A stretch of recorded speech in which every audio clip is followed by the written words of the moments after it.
మనం మంచిగా మారాం, పెద్ద మనుషులు అయ్యాం. 10 రోజులు అయింది, అన్నీ వస్తుంటాయి, ఆవేశం వస్తుంటుంది, కోపం వస్తుంటుంది, కొన్ని ఆకర్షణలు. చివరికి ఎంత నిగ్రహించుకున్నా, ఎంత నిమ్మలంగా ఉందామని చూసినా ఎక్కడో చోట టైర్ బరస్ట్ అయినట్టు అయిపోయింది మన ఆవేశం. అలా చిక్కించుకోవడానికే వీడు అటాక్ చేస్తాడు. చివరికి సరే వైఫే హడావుడి చేసింది అనుకో, 10 రోజులు ఓర్చుకున్నాడు, 11 రోజు ఓర్చుకోలేకపోయాడు. ఈ సైతాన్ గాడి పక్కన చేరి ఏమంటాడంటే, చూసావా అట్టు ఉంటుంది మరి యేసుప్రభు నమ్ముకుంటే.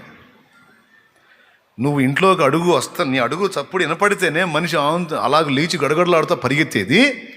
ఇప్పుడు దేవుని కొరకు నువ్వు నీతిగా నిలబడితే ఆ మనిషి ఎదురొచ్చి నీతో గొడవాడుతుంది. వద్దు కుమారుడా, ఇప్పుడు నువ్వు మంచోడివి అయ్యావు, వద్దులే అని దేవుడు కంట్రోల్ చేస్తుంటాడు. అయినా ఆగదే శరీరం. ఆవేశం వచ్చి అలా పోయి దబి బాతాడు. బాధాలనే కదా వాడు అంత కష్టపడింది సైతాను. బాధిన తర్వాత కూర్చుంటాడు ముసుకేసుకొని. దేవుని మాటలు వినపడతాయి. అందులో అప్పుడు ఏ మాటలు వినపడతాయి తెలుసా? వీడు తప్పు చేసినప్పుడే కోపపడుడి కానీ పాపము చేయకూడదు. ఆత్రపడి కోపపడి వాడు దేవుని నీతిని ఈ మాటలు వినపడుతుంటాయి.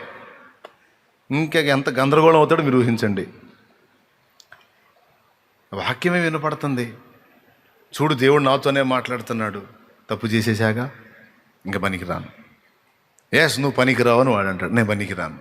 తగిలింది అక్కడ బాణం, తగిలింది.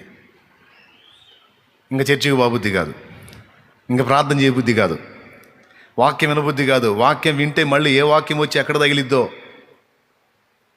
బూతులు తిట్టి భార్యను కొట్టాను, నోరు అపవిత్రమయ్యే, చెయ్యి అపవిత్రమయ్యే. ఇప్పుడు పోయి నేను మోకాళ్ళుని స్తోత్రం అని ఈ బూతులు తిట్టిన నోటితో స్తోత్రం ఎట్లా చెప్పేది? అయిపోయింది. ఇంకా మీలాంటి ఆత్మీయ సహోదరుడు, బ్రదర్ మందిరంకి వెళ్దాం వస్తావా అంటే, తర్వాత వస్తాను బ్రదర్, రానులే కొంచెం పని ఉంది అంటాడు. తగిలింది బాణం. ఏం బాణం తెలుసా? అపరాధ భావం అనే బాణం. వదిలేడు వాడు. అపరాధం చేయించేవాడే. చేసిన తర్వాత భక్తిలోకి వచ్చిన తర్వాత, ఆత్మీయతలోకి వచ్చిన తర్వాత ఇలా దిగజారినప్పుడు అపరాధ భావం ఏర్పడుతుంది.